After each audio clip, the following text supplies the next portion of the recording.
are you feeding your Frenchie? This short video may shock you, but it's within your best interest to know the truth. There's a retail boom going on in North America. While consumer spending is down in many areas, savvy companies have learned that there is very little the doting owner can deny their pets.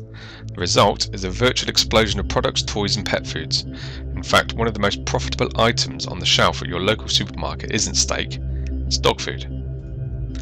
Today's educated pet owners are growing increasingly picky about what they feed their pets, and manufacturers have been quick to respond with a wide range of foods generated towards this market.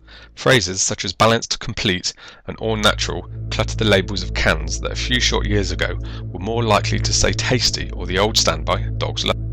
But how much more do we really know about what we're feeding our dogs? The language employed on labels is less than clear, and the reason for this may be far more sinister than you think. In the last few years, articles have quietly appeared that illustrate a more disturbing aspect of these cost-cutting measures. They paint a picture of a billion-dollar industry that's almost entirely self-policing and willing to go to any lengths to increase bottom-line profits. It's the worst moment in every pet owner's life, that final painful trip to the vets with your treasured companion. You make the difficult decision to let your vet dispose of your beloved pet's remains, confident that he'll ensure the disposal is handled in a sensitive manner. In fact, many vet clinics now use a pickup service to collect bodies of euthanized animals. And what can happen to these pets from time to time when they're picked up is nothing short of shocking. Dogs and cats euthanized at clinics, pounds and shelters are sold to rendering plants, rendered with other materials and sold onto the pet food industry.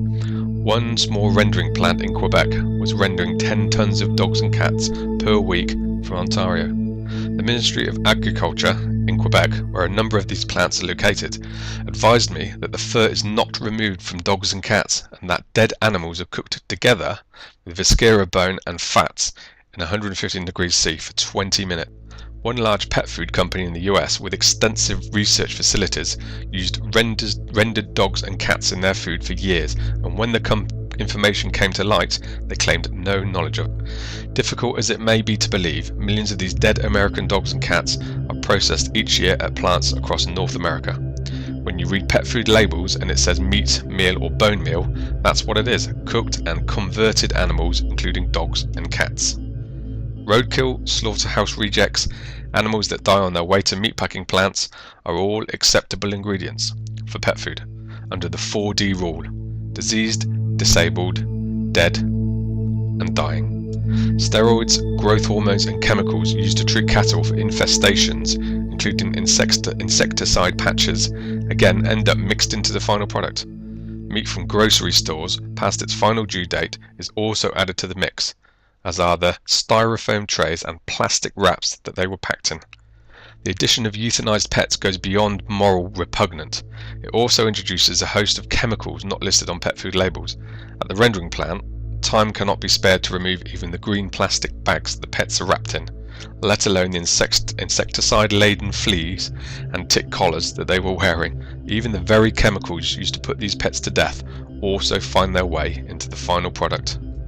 To comply with government regulations, all meat rejected by slaughterhouses must be denatured, a process designed to make it unpalatable to humans, thus ensuring it cannot be resold as human-grade meat.